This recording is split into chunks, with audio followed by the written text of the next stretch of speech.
अस्सलामुअलैकुम, आप देख रहे हैं के न्यूज़ HD। मैं हूं हारिस अली शाह गिलानी। चलते हैं आज की अहम खबरों की तरफ। A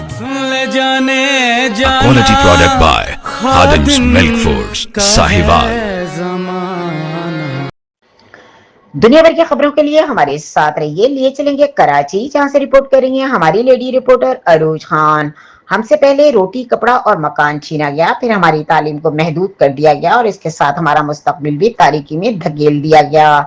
इसके बाद हमारा मैंडेट भी हमसे छीन लिया गया और अब ये सवाल शिद्दत अख्तियार कर गया है कि हमारी अदालतों से इंसाफ भी कमजोर हो चुका है।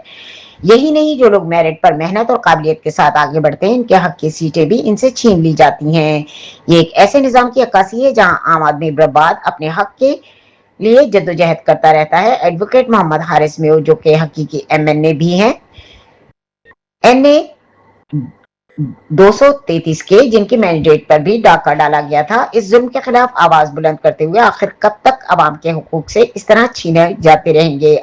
कराची बार इलेक्शन भी सियासत की नजर। गुज़िश्ता 4 माह से कराची बार के इलेक्शन तातुल के शिकार थे। आज 7 मई को इलेक्शन हुए, लेकिन अफसोस के साथ कहना पड़ रहा है कि जिस तरह फॉर्म 47 के नाजायज इलेक्शन करवाए गए, इसी तरह से आज कराची बार के धांधली ज़दा इलेक्शन हुए। बड़े अफसोस के साथ कहना पड़ रहा है कि पहले से बैलेट बॉक्स भरे हुए थे, आज बार के तकद्दुस को पामाल किया गया। तमाम उम्मीदवार सरापा एहतजाज हैं और ये सब 26वीं और 27वीं तरमीम का नतीजा है। अब हमें अपने हक के लिए निकलना पड़ेगा और हक के साथ खड़ा होना पड़ेगा।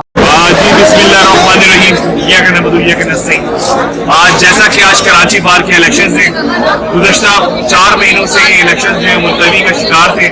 आज 7 मई को ये इलेक्शन रखे गए, मगर अफसोस के साथ कहना पड़ रहा है कि जिस तरीके से मुल्क के इलेक्शन कराए गए फॉर्म 47 के, उसी तरीके से आज कराची बार की तारीख नहीं है फेयर इलेक्शन की। मगर अफसोस के साथ कहना पड़ रहा है कि आज पहले से बैलेट पेपर भरे हुए, आज बार को भी पॉलिटिसाइज कर दिया गया, आज बार के तकद्दुस को भी कमाल किया गया है।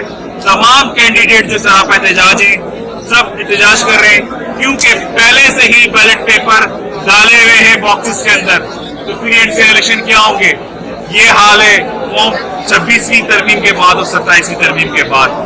इंशाअल्लाह अगर आप अपने हक के लिए निकले तो अल्लाह रहम करेगा। आने वाले वक्त में क्या होगा, ये बार भी पॉलिटिसाइज हो चुकी है। पाकिस्तान जिंदाबाद।